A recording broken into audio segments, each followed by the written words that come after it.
In this video, we are going to review our recent G Adventures trip. This is a general review, so not specifically about our trip. If you want to see what our trip was like, go check out our other videos here. Typically, we go on trips by ourselves, planning everything on our own. However, on this trip, we decided to try a tour because we had limited time before it was time for us to go on our trip.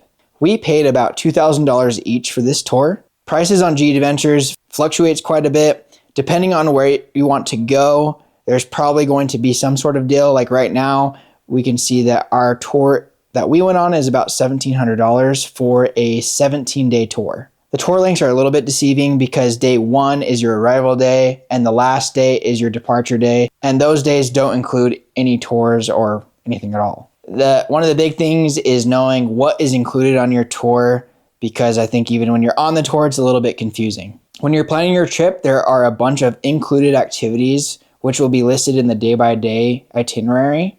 However, there are also optional activities. We had 2 optional activities almost every day. This is usually going to be after your main activities. However, beforehand, we were a little bit confused by this because not all of them were listed and we didn't know how we were to book them. When you pay for your tour, there are going to be a lot of tours that range in price throughout your tour that will be an additional cost to you. Typically, the optional tours are about $25, but it's going to depend on where you are.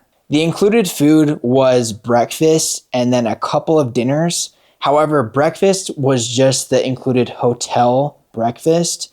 And a lot of times we didn't like the food, so we ended up buying our own breakfast. This is also going to vary tour to tour, as we realize that some tours include all of your meals. So just a heads up if just breakfast is included, because it's probably just your hotel breakfast. Since for us only breakfast was included, we had to pay for all of our lunches and dinners. The nice thing about this, you got to pick what you are going to eat versus having a set menu, but it is an extra fee. So when you're thinking about how much this is going to cost you, it's going to be an additional cost for your optional activities as well as all of your food. Your guide on your trip will be called the CEO, which is the Chief Experience Officer. On our tour, our guide was awesome. I think that having a good guide may make or break your trip, depending on how well they're able to plan your trip. We did talk to other people in our group who had been on G Adventures trips before, and they had mentioned that ours was one of the best guides. They told us that they had had some issues in the past with some of their guides, and so hopefully you get a good guide because your trip really depends on it. Your CEO is there for you for basically anything you need. We had people get sick on the trip, and he was able to help them find medicine and get them feeling better. He was constantly with us on all of our activities, even optional ones. The only time he even had a break was on our free days, which were very few on this trip. He helped you haggle if he was with you when you were trying to haggle with people. He also helped you avoid scams. Like in Hoi An, if you want to get on the lantern boats, he helps you pay a fair price without getting gouged. On top of the included and optional G activities, you can also go and do whatever you want. If there is a tour that you want to go on that G doesn't specifically offer, you can tell your CEO what you want to do and they can help you do it. This is another case where your CEO is going to get you the best price. We checked some of these tours and they were typically more expensive than what we actually paid for the optional activities or the activities you want to do by yourself. Your CEO is a huge resource for you on this trip, and it felt strange to us having somebody that was able to plan everything for us no matter what we wanted to do, because typically that's all on us. It's difficult to know whether you're picking a good tour company, whether you're getting in the right cab. So your CEO makes everything so much easier. Another cost to you on top of your tour fees is going to be tipping. Of course, you need to tip your guide, your CEO, at the end, but you're also going to have to tip along the way for food, drivers, and local guides that are helping your CEO guide through local places. In the beginning, this was stressful because I thought we were going to have to know how much was good to tip, which is really hard, especially with activities, because you don't know how much the activity cost. However, our CEO completely took care of this and formed a tipping kitty where everyone gives a certain amount of money to the tipping kitty and he takes care of the tipping from there on out. So our tour was technically 2 tours put together, and each section we had to put $25 each into the tipping kitty. So for the whole time, we only spent $100 on tips. And I can't even begin to describe the amount of guides, drivers, people that we ended up tipping, and our CEO completely took care of it and we didn't have to worry about it the whole time. On our trip, we went from Vietnam to Cambodia to Thailand. And so there's a lot of different currencies that we had to worry about. Our CEO in Vietnam told us where to get money from, the ATMs that would actually work. And then when we would cross the border, sometimes it was difficult for us to immediately get cash, like crossing into Cambodia. We went straight to a restaurant after crossing the border, and none of us had Cambodian rial to spend at this restaurant. In this case, our CEO actually spotted all of us or paid for all of our food. And when we got to the ATM, we just had to pay him back. This is a huge resource because I felt like if we were doing this on our own, we probably wouldn't have been able to eat until we found an ATM.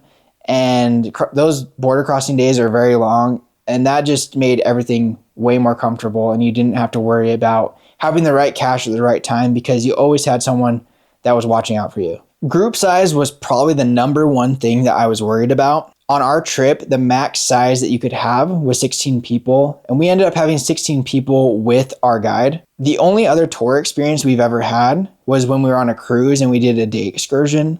Some of those excursions would have maybe 50 people on a giant bus, and each time you would be walking with your guide, not able to hear them the whole time, not able to hear the questions of people that were on the opposite side of the group. And overall, I feel like you miss out because there's so many people in your group with one tour guide. However, on our G Adventures trip, I never felt like our group was too big. I always felt like I could ask questions. I could always hear what my guide was trying to say to all of us. We never had problems with feeling like we were in the back of the pack, not knowing what was going on. On our trip, they said the typical was about 12 people. However, ours was almost maxed out. And I think that G has done a really good job at figuring out the max group sizes for these trips. The group part of the trip that I was so worried about ended up probably being my favorite part of this trip because we made so many friends in the group. We constantly had people to talk about what was going on. It was fun to have people to go to dinner with, even on days we didn't have included activities. And we just saw a whole different side to travel that we had never seen, typically traveling by ourselves. It's fun to be alone, but it's also fun to be in a big group where you can talk about different things and just vibe with other people. We did a classic tour, so our group ages varied widely. We had people younger than us, we had people older than us, but everyone got along super well. Of course, activities are going to differ on every trip. However, you're going to have your included activities and your optional activities, which once again, included activities you've already paid for and optional activities you're going to have to pay for while you're on the trip. We loved almost all of our included activities, which you typically have about one per day. There was only one we didn't like. There was a day that felt kind of like we were being sold to all day. However, it was still cool to go to the area that we went to and to experience it. But it was one of those things, kind of like on a cruise, where they take you to some place where you feel like you have to buy something. There was only one day that we had that. Every other day didn't feel like that at all. You also have your optional activities. The day before, our CEO would tell us what optional activities there were for the next day, and you would opt in or opt out. If you opted in, your days were really packed. We did almost all the optional activities, and we were going completely nonstop. However, if you don't opt in, you can go do whatever you want during that time. Most days, it was probably half and half. You'd have an included tour and then an optional tour later on, or you would have free time if there was no optional activities.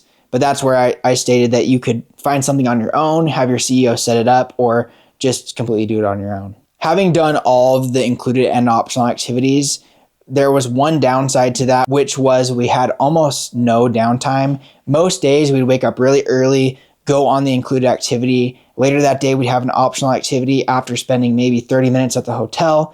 And then right when you got back from the optional activity, it was time for dinner.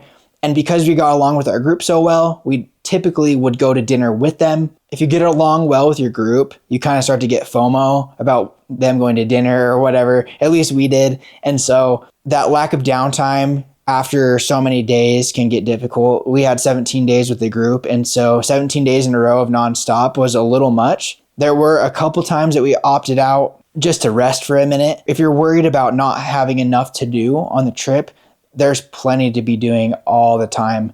And if you want a lot of time to yourself, you can opt out from a lot of activities, even the included ones, even though you've already paid for it. and have more downtime and alone time if you want. The transportation portion of this trip was fairly heavy, and this is also going to depend on what type of trip you're doing. However, I think that G does a good job at trying to get you to see as much as you possibly can in the time that you have. So with this, the transportation setup is very important. We went on boats, trains, cars, tuk-tuks, every type of transportation you can imagine. The transportation would be so in sync with our activities that you just felt like everything was one big connected trip. So the second we would get off an activity, there would be a bus waiting for us. And then after that, there would be a tuk-tuk ready to take us to dinner. Or we'd get off a boat and get right on a tuk-tuk, which took us to a bus. It was set up super well. The transportation was all really nice. Some of it was a little bit more crammed than others. We went on anything from a large junk boat, a large tour bus where we all had our own row, to a minibus where we all barely fit with our bags. We also were in vans, which fit 8 people each. We took the sleeper train from Hanoi to Hue, which, is very interesting. Most of the time we were comfortable and clean on the transportation. One thing about the transportation though is that you are traveling a lot. Almost every other day I felt like we were taking a long bus ride or a long train ride. I think that G tries to make you see as much as possible, where going slower you would see less. That's one comparison to us traveling alone, is that typically we'll go slower to see more of a place, maybe have a relaxing day in each place. However, G Adventures is not like that. They're going to try to make you see everything on this trip, which is great, but also can be very tiring. Being so busy on the trip has its upsides, and one of those is that you get to avoid being in your accommodations. I didn't love the accommodations on this trip. Most of them felt fairly dirty. We don't always go for the most expensive places ever, but we liked something to be clean, and some of these weren't clean, didn't have good breakfast, which is something that's included, and so that's kind of disappointing. There's only a couple hotels that we really liked on this trip and would actually go to again, while most of them I would not go to. So being so busy, it was nice because we were outside the hotel. We were just there to sleep. But, when you're sleeping in a hotel, you want to feel comfortable getting in the bed, feeling clean, feeling like the room is clean somewhat. But some of those did not feel that way. On our trip, we looked at the hotels and they were only about $20 to $30 a night.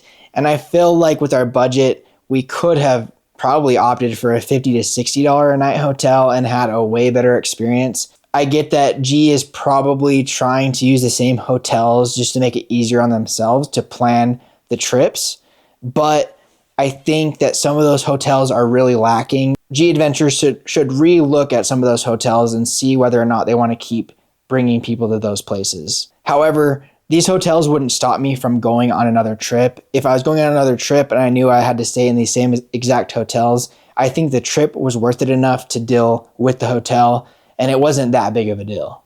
Some of the good things about our accommodations, though, were that the people running it were always very accommodating. Most of them had laundry in the hotel. You could get laundry done for about $3 to $4 a kilo. And this was really nice for us because we didn't bring that much on this trip, and we definitely needed laundry about 3 different times. So some of those services are great, even though they're probably a little bit more expensive than what you could get across the street from the hotel. It was nice to be able to get your laundry done at the hotel and not have to do it yourself. After the trip, we're discussing whether or not a group trip is better than solo travel. If you have a limited amount of time, I think that doing a group trip is a great way to see as much as humanly possible. How we travel, we're not typically busy every single day we're on a trip, and so we are grateful to see so much in such a short amount of time. I definitely think that you pay more for the tour than you would on your own. However, I think it would be difficult to put this entire trip together on your own, to book all the tours, to have all the transportation go seamlessly, and to have it scheduled out to where everything is open on the correct days. I think that they put it together so well that the amount that you pay, that's separate from the accommodations and everything else, is well worth it. Plus, the amount that your CEO does for you, it's honestly unbelievable. And just that resource alone, I think, is almost worth the money. You are going to be more tired on these trips, though. You're going to have to stick to the schedule. There's not days that you're going to be able to just skip everything, or, if you don't want to go to this city that day, you're going to have to do what they want to do. So there's a lot of pros and cons about solo versus group travel, but I do think it's worth it, especially on a time crunch. To just recap, I was really worried about going on a group trip because we'd never done it before. We'd always plan things on our own. However, in a place like this where it's hard to put together, I think it's a great way to do it, especially when it's on the cheaper side. There's a lot of places I wouldn't do a tour, particularly the places that we've already been and know we can do it fairly easily, like Japan or China. But if you're ever intimidated about planning a trip and just don't want to worry about it, G Adventures is a great way to do a more in-depth trip without having to worry about the logistics of everything. Hopefully this video helped you decide whether or not you want to try a G Adventures or a tour type trip. If you've never tried it out, you definitely should. I think it's good to experience a different way to travel, especially if you've always done everything on your own. It's nice to have a little break and let somebody else figure it all out for you while you're seeing things that you want to see. Drop any questions or comments down below and we'll get them answered for you. Don't forget to like and subscribe for more travel content in the future, and we'll see you next time.